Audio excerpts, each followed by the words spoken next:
Hello friends, स्वागत है आप सभी का आपके अपने YouTube channel geography bye MCQ में। जैसा कि आपने देखा कि हमने लास्ट के वीडियो में एएमआरएस पीजीटी ज्योग्राफी के कुछ पीवाईक्यूज़ किए थे और ये जो हम कर रहे हैं ये दिसंबर जो 2023 में पेपर हुआ था उसके क्वेश्चन हैं। तो उन्हीं को कंटिन्यू करते हुए आज का वीडियो स्टार्ट करते हैं। आज का क्वेश्चन है, राजस्व विभाग के दर्ज आंकड़ों के अनुसार भारत के कुल क्षेत्रफल के कितने प्रतिशत पर वन क्षेत्र का विस्तार है। एक है 22.25%, दूसरा है 23.28%, तीसरा है 24.25%, चौथा है 25.28%। तो ये वाला क्वेश्चन लिया गया है अपने क्लास 11th की बुक है। बुक का नाम है भारत भौतिक पर्यावरण, ठीक है। और उसका चैप्टर नंबर 5 है और उसके पेज नंबर पे दिया हुआ है ये 63 पर, जहाँ पे एकदम लाइन टू लाइन उठा के क्वेश्चन बनाया गया है, वहाँ से आप इसको देख सकते हैं। तो इसका सही आंसर कौन सा हो जाएगा? इसका आंसर हो जाएगा 23.28%। ठीक है, भारत के कुल क्षेत्रफल के कितने प्रतिशत भाग पर वन क्षेत्र है?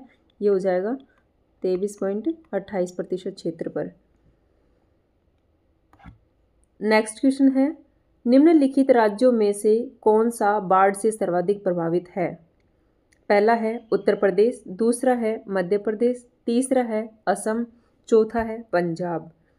तो इसका ये वाला जो क्वेश्चन है ये लिया गया है क्लास 11th की बुक है, वही भारत भौतिक पर्यावरण, और उसका चैप्टर है 7 और पेज नंबर पे आप देखेंगे ये है 91। ठीक है, वहाँ पे 3 राज्यों के नाम लिखे गए हैं कि सर्वाधिक बाढ़ से प्रभावित राज्य कौन कौन से हैं। एक तो है असम, एक आ जाएगा वेस्ट बंगाल और एक बिहार। तो इसका सही आंसर कौन सा हो जाएगा? ऑप्शन नंबर 3 सही हो जाएगा, असम। सर्वाधिक बाढ़ से प्रभावित क्षेत्र कौन सा हो जाएगा? असम। नेक्स्ट क्वेश्चन है, निम्नलिखित में से कौन सा प्रदेश भारत का अत्यधिक सूखा प्रभावित क्षेत्र है?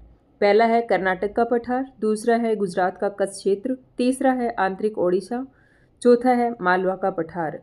तो इसमें पूछा है कि भारत का अत्यधिक सूखा प्रभावित क्षेत्र कौन सा है। पहली बात तो ये कि अत्यधिक सूखा प्रभावित क्षेत्र कौन से होते हैं? जहाँ पर वर्षा की मात्रा 90 मिलीमीटर से कम हो या फिर 9 सेंटीमीटर से कम हो, तो वो क्षेत्र कौन से कहलाएंगे? वो कहलाएंगे अत्यधिक सूखा प्रभावित क्षेत्र। तो ये वाला क्वेश्चन लिया गया है क्लास 11th की बुक है भारत भौतिक पर्यावरण और उसका चैप्टर है 7 और इसके पेज नंबर पे आप देख सकते हैं 93 पेज नंबर पे इसको देख सकते हैं। ठीक है, तो अत्यधिक सूखा प्रभावित क्षेत्र कर्नाटक का पठार, ये सूखा प्रभावित क्षेत्र में आता है लेकिन अत्यधिक सूखा प्रभावित क्षेत्र में नहीं आएगा। दूसरा है गुजरात का कच्छ क्षेत्र, तो ये सही हो जाएगा इसका। गुजरात के कच्छ क्षेत्र को अत्यधिक सूखा प्रभावित क्षेत्र में रखा गया है। और यहीं एक और जो एनसीईआरटी में दिया हुआ है, ये दिया हुआ है अपना मरुस्थलीय क्षेत्र। ठीक है, मरुस्थलीय क्षेत्र, और उसमें भी एक जैसलमेर और एक बाड़मेर, 2 डिस्ट्रिक्ट के नाम लिखे हैं यहाँ पर। तो इसका ऑप्शन नंबर 2 सही हो जाएगा, गुजरात का कच्छ क्षेत्र। आंतरिक ओडिशा और मालवा का पठार ये सूखा प्रभावित क्षेत्र में आएंगे, अत्यधिक सूखा प्रभावित क्षेत्र में नहीं आएंगे। नेक्स्ट क्वेश्चन है, उष्णकटिबंधीय चक्रवात के क्रोड को तूफान की आंख कहा जाता है। पहला है पक्षाव में, दूसरा है कपासी वर्षा, तीसरा है वर्षा मेघ, चौथा है मेघ रहित। ठीक है, तो एक बार तो ये देखते हैं कि तूफान की आंख किसको कहा जाता है? जो चक्रवात होता है उसके जो बीच का भाग होता है, ठीक है, उसको बोलते हैं तूफान की आंख। ठीक है, जिसको चक्षु भी कहा जाता है। क्या कहा जाता है? जैसे ये तूफान की आंख है, ठीक है, इसको कहा जाएगा चक्षु, चक्षु या अक्षु या केंद्र, तूफान का केंद्र जिसको बोलते हैं तूफान की आंख। ठीक है, और इसके चारों तरफ होता है चक्षुभित्ति, इसको कहा जाता है चक्षुभित्ति। ठीक है, ये हो जाएगी चक्षुभित्ति। तो जो तूफान की आंख होती है वहाँ क्या होता है? वहाँ पे हवाओं का अवतलन होता है। यहाँ क्या होगा? यहाँ होगा हवाओं का अवतलन। तो जहाँ हवाओं का अवतलन होता है वो मेघ रहित क्षेत्र होते हैं। ठीक है, मेघ रहित, और यहाँ पे बारिश नहीं होगी, तो ये सूखा क्षेत्र होगा। जो चक्रवात की आंख है वो मेघ रहित है और वहाँ पर बारिश नहीं होती। तो यहाँ पूछा है कि चक्रवात की आंख को कहा जाता है, तो ऑप्शन नंबर 4 सही हो जाएगा इसका, मेघ रहित। और जो चक्षु भित्ति होती है, यहाँ क्या होता है, यहाँ पे मतलब कपासी वर्षा मेघ बनते हैं और यहाँ पे भयंकर बारिश होती है। तो जो चक्षु भित्ति है वो बारिश का क्षेत्र है, और जो तूफान की आंख है वो मेघ रहित क्षेत्र है हवाओं के अवतलन के कारण, तो यहाँ पे बारिश नहीं होती है। और ये वाला क्वेश्चन लिया गया है 104 का, क्लास 11th की बुक है, भौतिक पर्यावरण के मूल सिद्धांत, और इसका चैप्टर है 10, और आप इसको जाके देख सकते हैं पेज नंबर 97 पर।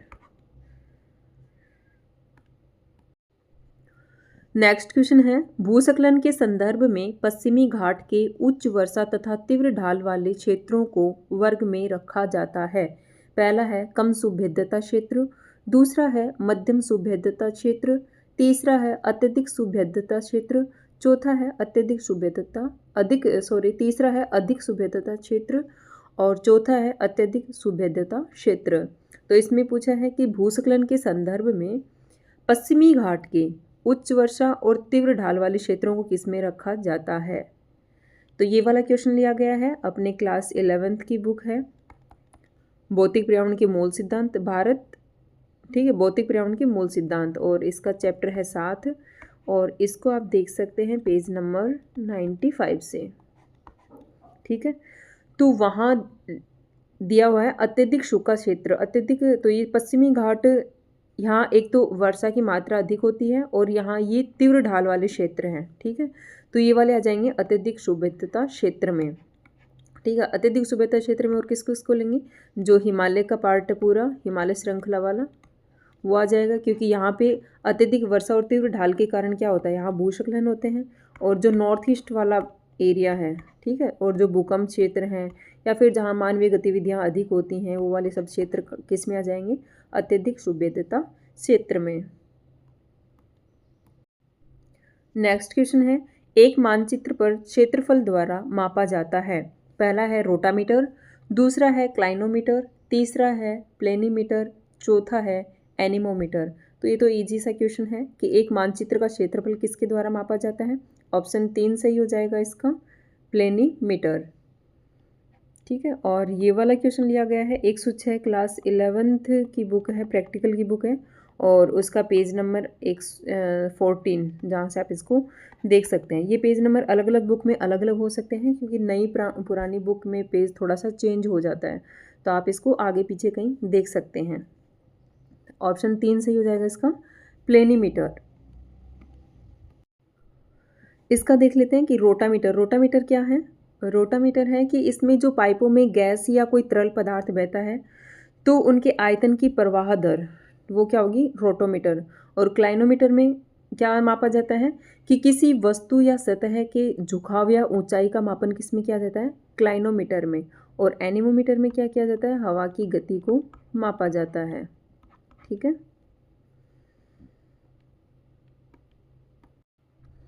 नेक्स्ट क्वेश्चन है, विद्युत चुंबकीय विकिरण EMR का दृश्य स्पेक्ट्रम के बीच होता है। पहला है लगभग 400 से 580 नैनोमीटर, दूसरा है लगभग 480 से 700 नैनोमीटर, तीसरा है लगभग 400 से 700 नैनोमीटर, चौथा है लगभग 400 से 750 नैनोमीटर।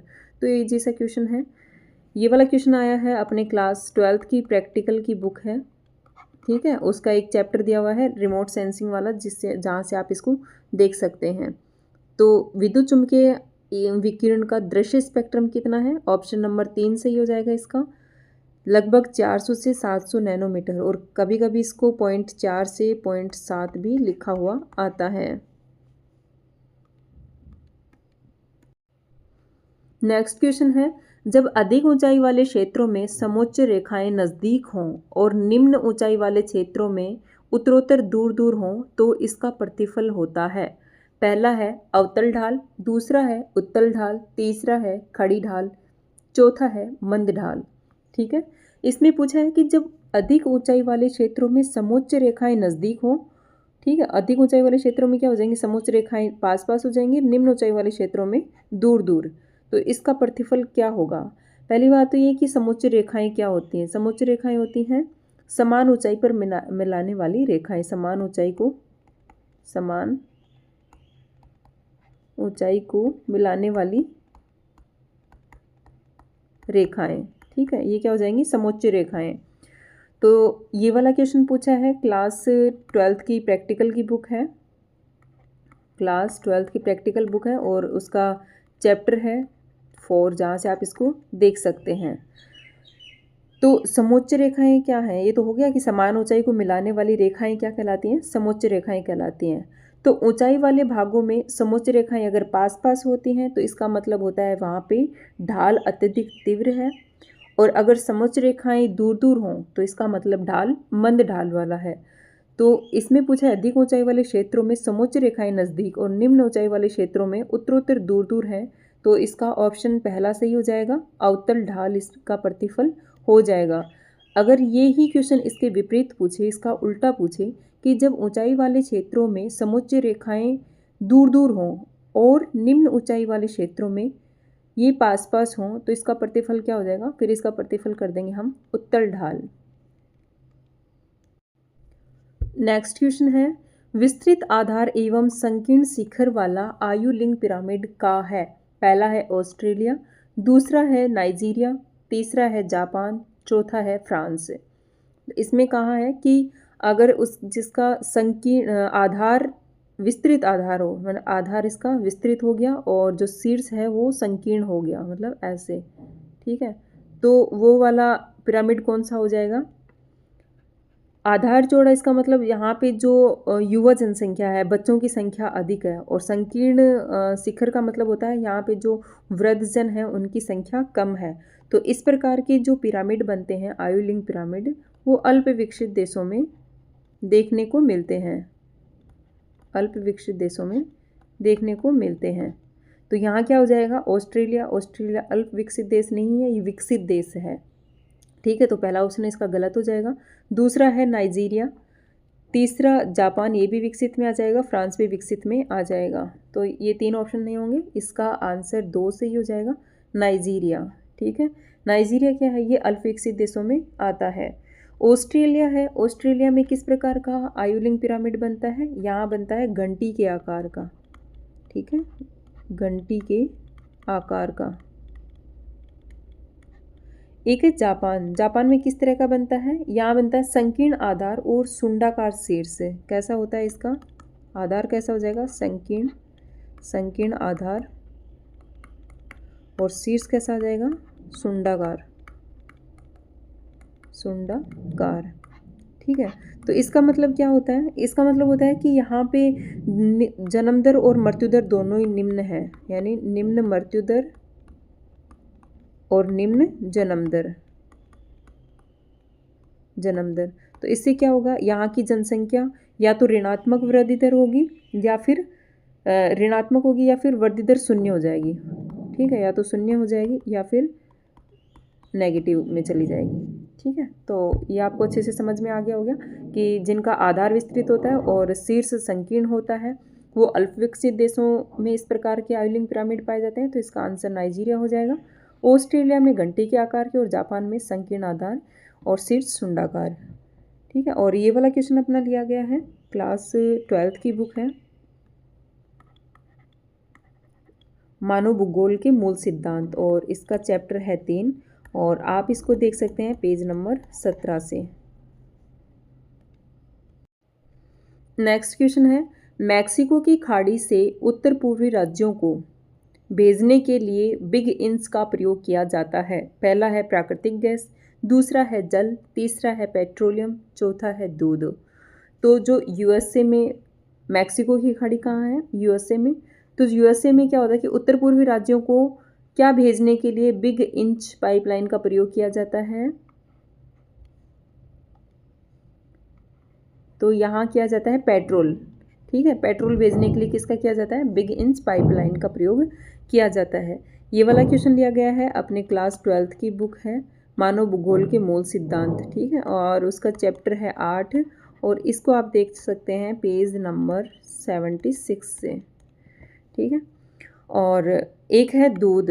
तो जो न्यूजीलैंड है, न्यूजीलैंड में फार्मों से फैक्ट्रियों तक पाइपलाइन के द्वारा दूध भेजा जाता है। और यहाँ पूछा है बिग इंस का प्रयोग किसके लिए किया जाता है, ये किया जाता है पेट्रोलियम के लिए। तो आज का ये वीडियो यहीं समाप्त होता है। इसके कुछ क्वेश्चंस और बचे हैं जिनको हम आगे की वीडियो में देखेंगे और उसी के साथ हमारा EMRS का पेपर कंप्लीट हो जाएगा। धन्यवाद।